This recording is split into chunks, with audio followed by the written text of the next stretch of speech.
আসসালামু আলাইকুম ভিউয়ার্স, এই মুহূর্তে ব্রেকিং বিষয় নিয়ে হাজির হলাম। এবার কিন্তু বাতিল হচ্ছে প্রাইম মিনিস্টার শেখ হাসিনা, সাবেক প্রাইম মিনিস্টার শেখ হাসিনা এবং তার সাবেক এমপি মন্ত্রীদের লাল পাসপোর্ট বাতিল ঘোষণা করা হচ্ছে। আর কি কি বিষয় উঠে আসলো এই লাল পাসপোর্ট নিয়ে এবং কিভাবে তাদের এই লাল পাসপোর্ট বাতিল করা হবে, সেই বিষয়গুলো নিয়ে কি তথ্য এসেছে তা জানতে পারবেন। সেই সাথে জানতে পারবেন পালিয়ে গেছেন শেখ হাসিনা, তবে রেখে গেছেন 18,35,000 কোটি টাকার ঋণ। এই ঋণ থেকে কিভাবে বাঁচবে এই বাংলাদেশের জনগণ, কত টাকা কোন খাতে এই ঋণ খেলাপি করে গেছে এবং মাথা পিছু কত ঋণ, সে সকল বিষয় নিয়ে এক্সক্লুসিভ একটি রিপোর্টও জানতে পারবেন। এবং সব শেষে জানতে পারবেন এবার আকর্ষণীয় সেই লোমহর্ষক ঘটনাটা, কেননা এবার হেলিকপ্টার থেকে পানি নয় গুলি চালানোই হয়েছিল। সেই বিষয়টিকে কেন্দ্র করে শেখ হাসিনা এবং সাবেক প্রধান বিচারপতি খায়রুলের বিরুদ্ধে হত্যা মামলা দায়ের করা হয়েছে। আরো কি কি বিষয়, ভয়ঙ্কর বিষয় উঠে এসেছে তা নিয়ে থাকছে বিস্তারিত একটি প্রতিবেদন। এতক্ষণ শুনছিলেন শিরোনাম, এবার বিস্তারিত। চলুন এবার আমরা বিস্তারিত বিষয় জানি যে কি হতে যাচ্ছে প্রাইম মিনিস্টার শেখ হাসিনা, সাবেক প্রাইম মিনিস্টার শেখ হাসিনার লাল পাসপোর্ট নিয়ে। মামলা থাকলে সাধারণত পাসপোর্ট পেতে লাগবে আদালতের অনুমতি। বাতিল হচ্ছে শেখ হাসিনার ও সাবেক মন্ত্রী এমপিদের লাল পাসপোর্ট। বাংলাদেশের সম্প্রতি ছাত্র আন্দোলন ও গণ অভ্যুত্থান আওয়ামী লীগ সরকারের পতনের পর শেখ হাসিনা সাবেক এমপি মন্ত্রীদের বরাদ্দ কূটনৈতিক পাসপোর্ট অর্থাৎ লাল পাসপোর্ট বাতিল করতে যাচ্ছে অন্তর্বর্তীকালীন সরকার ডক্টর মোহাম্মদ ইউনূস। এ বিষয়ে প্রয়োজনীয় ব্যবস্থা নেওয়ার প্রক্রিয়া শুরু করেছে সরকার। 2-1 দিনের মধ্যেই পতিত সরকারের সাবেক মন্ত্রী এমপিদের নামে ইস্যু করা লাল পাসপোর্ট বাতিল করতে আদালত আদেশ জারি করা হচ্ছে। লাল পাসপোর্ট বাতিল হলে যেসব মন্ত্রী এমপিদের নামে ফৌজদারি অপরাধ মামলা আছে বা গ্রেফতার হয়েছেন তাদের সাধারণ পাসপোর্ট পেতে আইনি প্রক্রিয়ার মধ্য দিয়ে যেতে হতে পারে বলে সংশ্লিষ্টরা জানিয়েছে। সেক্ষেত্রে আদালতের আদেশ পেলে কেবল মিলবে সাধারণ পাসপোর্ট। গত 5ই আগস্ট ছাত্র জনতার আন্দোলনের মুখে দেশ ছেড়ে ভারতে পালিয়ে যান সাবেক প্রধানমন্ত্রী শেখ হাসিনা। ইতিমধ্যে তার সরকারের কয়েকজন সাবেক মন্ত্রী এমপিরা গ্রেফতার হয়েছেন। কেউ কেউ গ্রেফতার এড়াতে সরকার পতনের আগেই বিদেশে পাড়ি দিয়েছেন। শুধু তাই নয়, ভারতে আশ্রয় নেওয়া সাবেক প্রধানমন্ত্রী শেখ হাসিনা কূটনৈতিক পাসপোর্ট বা লাল পাসপোর্টধারী ছিলেন। বাংলাদেশ ও ভারতের মধ্যে 2018 সালের 15 জুলাই স্বাক্ষরিত সমঝোতা আইন অনুযায়ী সেই পাসপোর্টের সুবিধা তিনি অন্তত 1.5 মাস কোনো ভিসা ছাড়াই অনায়াসে ভারতে অবস্থান করতে পারবেন। তবে গত 5ই আগস্টে ভারতে যান তিনি। ভারতের আইন অনুযায়ী আর 29 দিন দেশটিতে থাকতে পারবেন সাবেক প্রাইম মিনিস্টার শেখ হাসিনা, যদি না এর মধ্যে সেই পাসপোর্ট প্রত্যাহত হয়। তাই বর্তমান অবস্থান সম্পূর্ণ আইনসম্মত। ভারতের এই ক্ষেত্রে আলাদা করে কোনো ব্যবস্থা নেওয়ার প্রয়োজন নেই। অন্যদিকে শেখ হাসিনার বোন শেখ রেহিনা যুক্তরাজ্যের পাসপোর্টধারী, ফলে তিনি ভারতে অন অ্যারাইভ ভিসা সুবিধা পাবেন। এই সুবিধায় তিনি যতদিন খুশি ভারতে থাকতে পারবেন। পাসপোর্ট অধিদপ্তরের সূত্রে জানা গেছে, সাধারণত নতুন সরকার গঠন হলে মন্ত্রী এমপিরা সংসদের মেয়াদকাল অর্থাৎ 5 বছরের জন্য কূটনৈতিক পাসপোর্ট পেয়ে থাকেন, অর্থাৎ লাল পাসপোর্ট পেয়ে থাকেন তারা। সংসদ সদস্যের মেয়াদ শেষ হলে পাসপোর্টের বৈধতাও শেষ হয়ে যায়। তবে মন্ত্রী এমপিদের কূটনৈতিক পাসপোর্ট বাতিলের আদেশ এলে সাধারণত বাতিল হয়ে যাবে।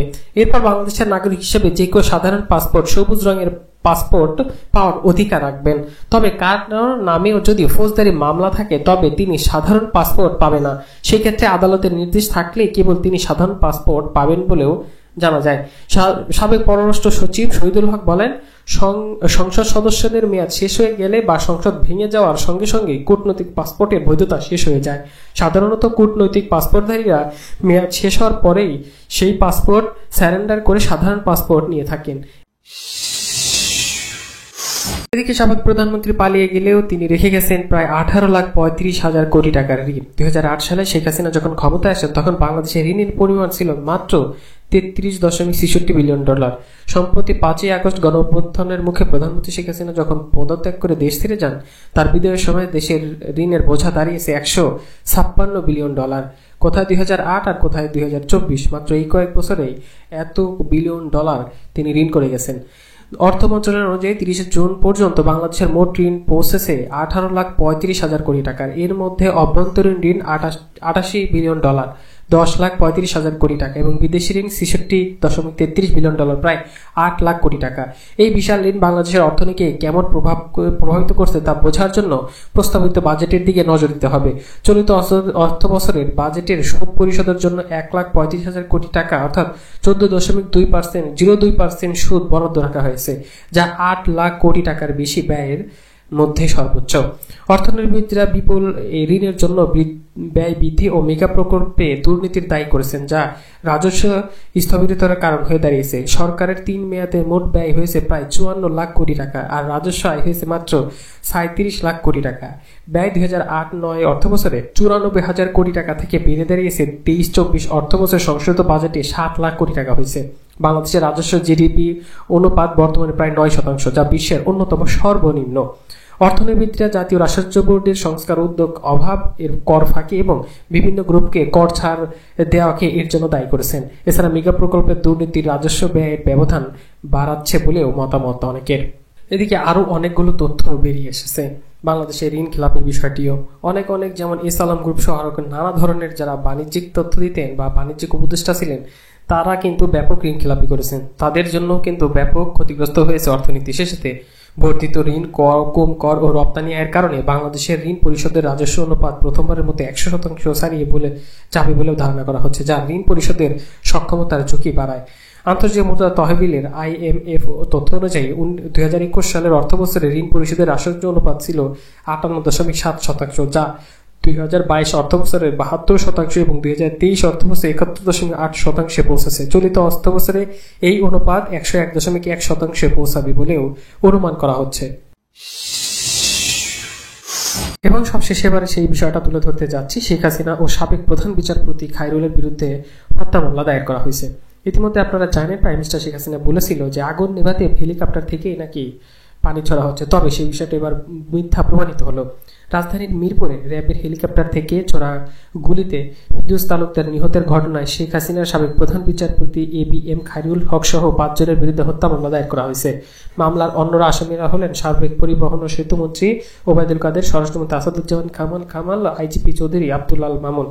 বুধবার ঢাকা মেট্রোপলিটন ম্যাজিস্ট্রেট আদালতে এই মামলাটি দায়ের করা হয়। মামলার এজাহারে স্পষ্ট করে বলা হয়, সাবেক প্রধান বিচারপতি ABM খায়রুল হক শেখ হাসিনার নির্দেশে অন্য সব অ্যামিকাস কিউরিদের মতামত উপেক্ষা করে একতরফাভাবে তত্ত্বাবধায়ক সরকার ব্যবস্থা বাতিল করেন এবং তার জাজমেন্ট আদালতের আকাঙ্ক্ষা উপেক্ষা করে দেশে অকথিত স্বৈরতন্ত্র কায়েম পূর্বক শেখ হাসিনা তাদের দোসরদের যথাযথভাবে রাষ্ট্র ক্ষমতা প্রয়োগের অনুমতি প্রদান করেন। পরবর্তীতে 14 এবং 18 সালে শেখ হাসিনা ও অন্য আসামিরা জানতনভাবে গণমানুষের আকাঙ্ক্ষার বিরুদ্ধে জাল ভোট, মৃত ব্যক্তির ভোট, নির্বাচন কমিশনের সহায়তায় গণমানুষের স্বাভাবিক উপস্থিতি ব্যতীত কথিত নির্বাচনের মাধ্যমে একাধিকবার রাষ্ট্র ক্ষমতায় এসে মানুষের উপর জুলুম, নির্যাতন ও বাকস্বাধীনতা খর্ব করা সহ খুন, গুম, ক্রসফায়ারের মাধ্যমে মানুষ হত্যা নিষ্পণ অব্যাহত রাখে। এভাবেই কিন্তু এজাহারে উল্লেখ করা হয় তাদের সকল তথ্য। শুধু তাই নয়, আরও অনেক বিষয় উঠে এসেছে। গুম খুনের বিষয়। এমত অবস্থায় কোটা সংস্কারের দাবিতে শিক্ষার্থীরা আন্দোলনের নামে। এই আন্দোলনে সরকার হত্যা, গুম ও গ্রেপ্তারের মাধ্যমে দমন পীড়ন করলে আন্দোলনকারীরা সারা বাংলাদেশের ছাত্র জনতাকে তাদের পাশে সার্বিক অবস্থান নেওয়ার অনুরোধ করে। এই পরিপ্রেক্ষিতে শেখ হাসিনা সরকারের সুবিধাভোগী প্রশাসনের শীর্ষ কর্মকর্তা সহ অজ্ঞাতনামা আসামিদের নির্দেশে পুলিশ, র্যাব, বিজিবি সহ কিছু বিপদগামী সদস্য আওয়ামী লীগের অঙ্গ সংগঠন অজ্ঞাতনামা সন্ত্রাসী দেশব্যাপী আন্দোলন দমনের জন্য ক্র্যাকডাউনের মাধ্যমে ছাত্র জনতার উদ্দেশ্যে গুলি করতে থাকে। এই আন্দোলন চলাকালে গত 19 জুলাই সন্ধ্যা 6টার দিকে ফিরোজ তালুকদার মিরপুর 10 গোল চত্বর অতিক্রম করার সময় র্যাবের হেলিকপ্টার থেকে গুলি ছড়াতেও গুলিবদ্ধ হন।